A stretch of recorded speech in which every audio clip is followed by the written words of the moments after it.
Hi, I'm Rona Elward, Deputy Everything Officer at Psoda. Following on from our earlier video on 12 terms you should know, this video introduces another 12 terms we think you should know. Thanks to the commenters on the original video, we've incorporated some of your terms in this one. So let's jump straight into 12 more project management terms you should know. But before we begin, don't forget to subscribe to our channel and hit the bell to get notified. Acceptance criteria. In simplest terms, this is a list of things that the product must do to be acceptable to the customer. They're defined during the business case and must be formally agreed between the supplier and the customer. It's normal to get them signed off by both parties. A really basic example is the cake must be edible. Baseline. A baseline is a line in the sand showing where a project schedule, budget, etc. was at a specific point in time. Things can and do change after baselining, but you have the baseline version to measure change against. I think that everything should be baselined only once, regardless of change, but others think that you can baseline multiple times, as long as all baselines are kept for reference. Benefits. The advantage or positive change that will happen if the project succeeds. Projected project benefits are outlined in the business case and are used to justify the investment in the project. Change control. Change control isn't to be confused with change management, although you'll often find that that's the case. Change control is exactly what it says, how you control changes on your project. As a process, it covers everything from project scope to time and everything in between. Critical path. Critical path or golden thread is the line that connects the start of the project through all the tasks that, if delayed or cancelled, would delay the entire project. Interdependencies. Interdependencies are pieces of work either inside or outside of the project that will impact on the delivery of your project or someone else's. It sounds really complicated, but here's an example. You and your friend are making cakes, but there's only one oven. Your friend's cake is due to finish baking 10 minutes before yours needs to go in the oven. You have a dependency on your friend, as you can't use the oven until it's finished.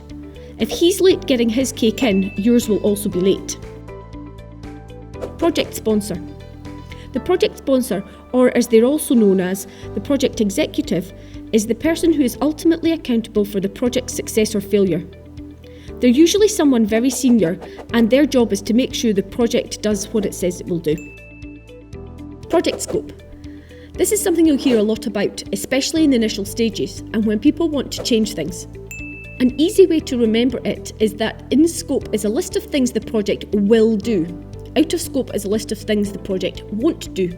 Scope creep is when things get sneaked onto the will do list. Quality assurance. This is the process used on the project to make sure the products it delivers meets the required standard. It's documented in the business case and will be checked throughout the project. It's sometimes called quality control, but that's a slightly different thing. I remember it by quality assurance is the process of ensuring quality, while quality control is checking that the product meets the quality standard. So testing is quality control, not quality assurance. StageGate. A StageGate or phase gate is a boundary in the project. It's where a project transitions from one stage or phase to another. Gate or phase reviews normally happen at each gate, and it's where the steering committee decide the fate of the project. Usually, the decision is one of, can it move on? Should it stay where it is? Or should it be cancelled? The number of gates depends on your organisation's life cycle.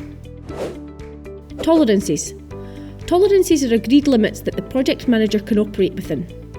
What it means is that you don't have to continually go back to your sponsor or steering committee to approve every little thing, as long as it remains within the limit. Some example tolerances are budget plus or minus 10%. Schedule, either a percentage or a fixed period of time, so plus or minus 15% or 30 days, depending on what's smaller. Risks, no more than 10 risks above medium. And finally, the last term is work package. A work package is a formal document that the project manager gives the owner of a piece of work. It outlines exactly what it's in and out of scope, how long the work should take, the expected outputs and the acceptance criteria. These are some more key terms that I think you should know if you're involved with projects. However, there are obviously loads more, so let us know in the comments below what other terms you think are key. And as always, if you're looking for a tool to help you manage your portfolio's programmes and projects, sign up for Psoda at www.psoda.com.